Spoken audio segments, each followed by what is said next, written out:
Takulandirani ku AMTV Malawi kuchimake kwa nkhani zenizeni. Ngati nkhani imeneyo kuno kulibe, dziwani kuti nkhani imeneyo ndi yabodza. Mundilole kuti ndipemphe Brother Davis Kambewa kuti atipase mbiri ya Mbusa John Chilembwe kuma Mwachidule. Ndipemphe Davis Kambewa kuti atipase mbiri ya Mbusa John Chilembwe Mwachidule.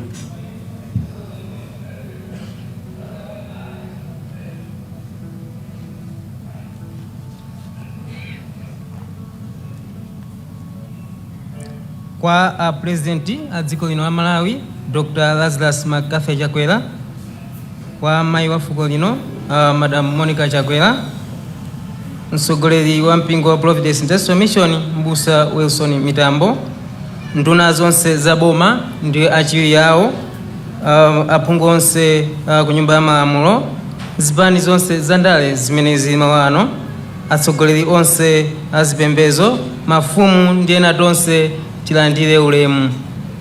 President ndafusidwa kuwerenga mbiri mwachidule ya Mbusa John Chilembwe. Kubadwa kwake. John Chilembwe anabadwa mchaka cha 1871 pafupi ndi phiri lotchedwa Sangano kumawa kwa boma la Chilazulu. Bambo wake anali akaundama amtundu wa Chiyawo ndipo mayi yake anali Nyangu amtundu wa Chinyanja. Iwo analikhalira mudzi wa Chilomoni ku Blantyre kumenenso Chilembwe anayamba sukulu yake. Mchaka cha 1891 anapambana mayeso ake a standard 3 yomwe ndi standard 7 masiku ano.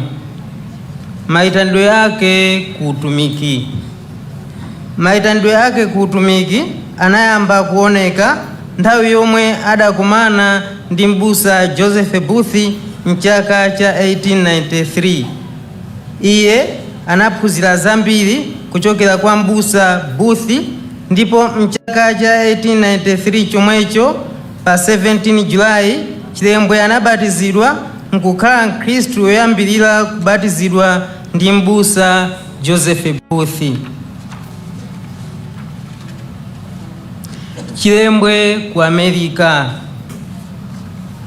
Mchaka cha 1897 Chilembwe anapita ku Amerika ndi Mbusa Joseph Booth.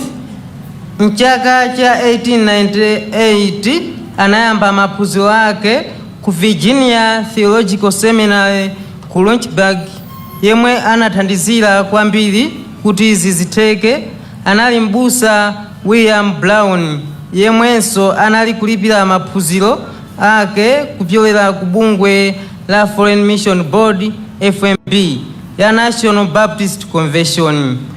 Iye anapeza madegree awiri ya Bachelor of Arts and Bachelor of Divinity.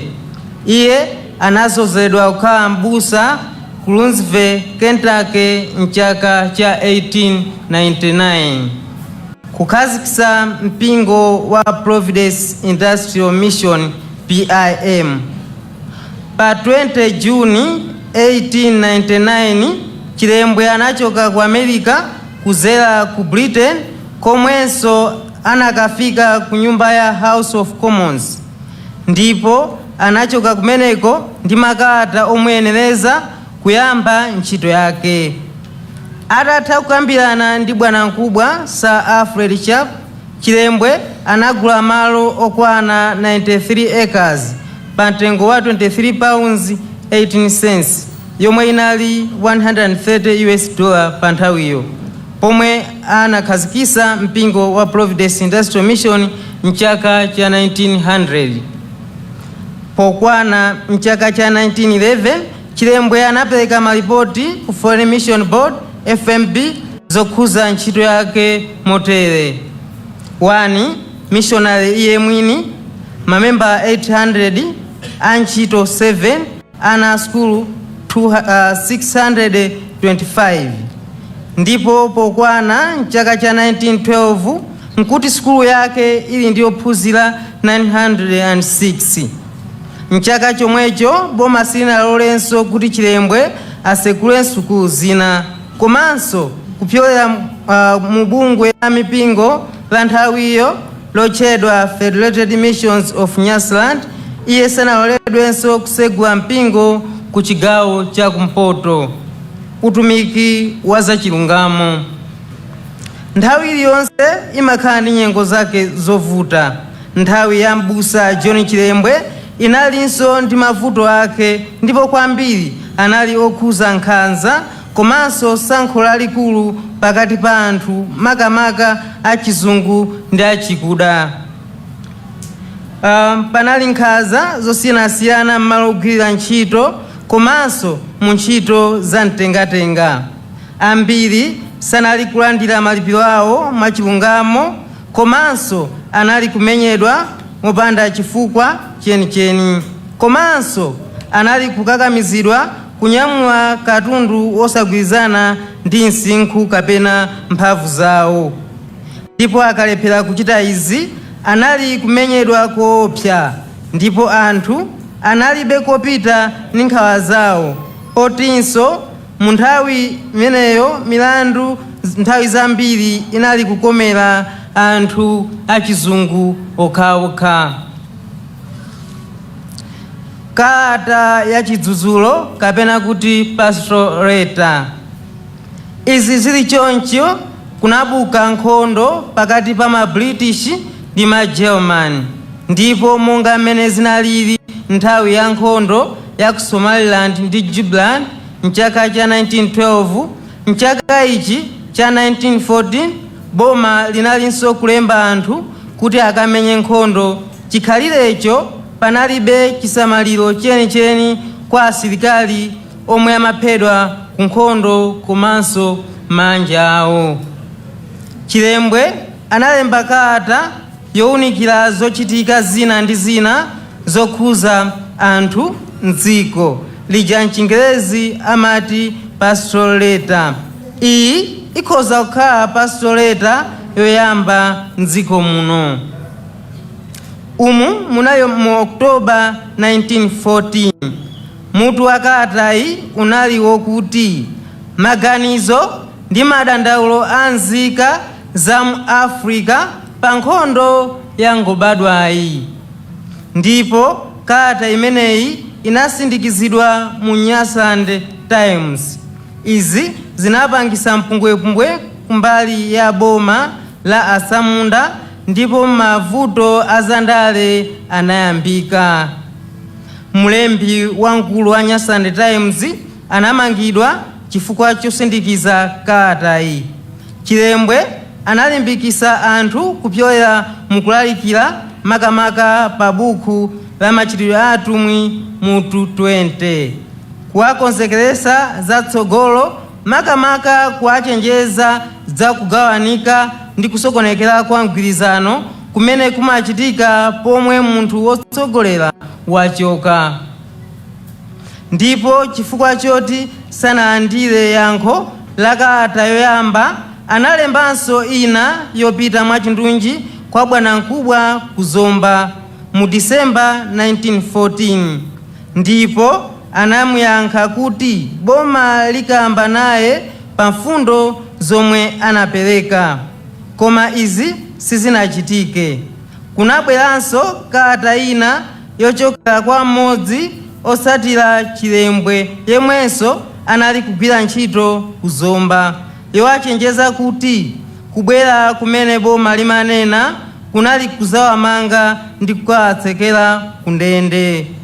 Izi zinaperekanso mpungwepungwe kumbali ya Chilembwe ndi omusatira ake, ndipo makomiti anakhazikisidwa owunikira nkhani imeneyi.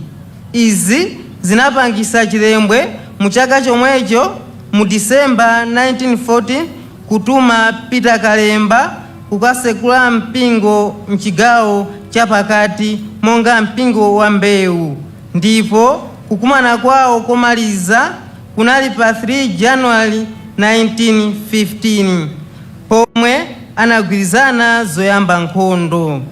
Sabata yachiwiri ya January 1915 panali kampeni yayikulu yolimbikisa kumenyera ufulu wa dziko lino ndi kuchoka mulamuliro wa nkhanza wa Asamunda, ndipo pakati pa January 3 ndi 22 1915 panali kukumana kosawerengeka, ndipo tsiku loweuka pa 23 January Chilembwe anawalimbikitsa anthu kuti cholinga chopita ku nkhondo sikuti apambana ndi kukhala mafumu, koma amenye nkhondo molikonda dziko lawo, ndipo mwazi wawo uzakhala yankho tsiku lina. Nkhondo inayamba usiku wa loweuka pa 23 January 1915, ndipo anakhala ndi mapemphero omaliza siku la Mulungu pa 24 January 1915. Siku lomwenso mutu wa Livingstone unali pa chionesero kuti waphedwa. Imfa yake pa 3 February 1915 Chilembwe anaonedwa pakaphiri kotchedwa Chinolampeni pafupi ndi malire a Malawi ndi Mozambiki mbali ya kuphaloni. Asilikali anamuombera ndi kumugwira. Magazi adakali chitulukire anawapempha ngati angamutengere kwa azungu omwe anamutuma. Izi sanavomereze. Chilembwe anapemphera komaliza ndipo anamuombera nafa. Thupi lake linatengedwa nkukalisunga pa nyumba ina pa Likulezi Estate. Kutada analitenga pangolo kupita kumulanje boma, ndipo atafika uku Lev Akbar Smith yemwenso anali bwana mkubwa wa mulanje boma mnthawiyo ndi anthu ena anakaona thupilo. Thupilo linatengedwa kukayikidwa pamalo ena mkatikati mwa Esperanza Tea Estate, ndipo manda ake sanalembedwe kalikonse. Nchifukwa chake mpaka pano manda a M'busa John Chilembwe sadziwika. Ena mwa anthu osatira ake a Chilembwe anamangidwa, ndipo anthuwa ndi monga Isaac Chambo, Wallace Kampingo, Andrew Nkulichi, Jackson Chiwayula, Simon Chiwayula, Witness Mangasanja, Foster Gawa, Samson Pwelemwe, Barnett Kadangwe, Stena Ntandeni, Georges Masangano, Peter Kinangwa, Robert Noniwa, RNJN Njirayafa, James Namalope, Johnny Lulanga, Helson Nakule, Douglas Mankwe, Jonathan Mosiwa, Wile Chigamba, Anda Ntambalika ndi Hasson Mchesi. Osatira Chilembwe omwe anaomberedwa ndi monga David Kaduya, Chimpere Chilembwe, Injes Tondo, Stephen Nkulichi, Abraham Chimbia, Maurice Chilembwe, Nelson Nyamuliwa, Wilson Azimba, ndipo anthu omwe ananyongedwa pamakako kuzomba ndi monga Duncan Njilima, John Gray Kufa, Daniel Mangulama, Leaf Nchekeni, Robin Nkombezi, Daniel Makwangwala, Simon Kadewere, Wilson Kusita ndi Damson Bloweza. Okondedwa a president ya dziko lino la Malawi ndi nyumba yonse, iyi ndi mbiri mwachidule ya M'busa John Chilembwe. Zikomo kwambiri pomvesera. Osayiwala kupanga subscribe ku channel ya AMTV Malawi.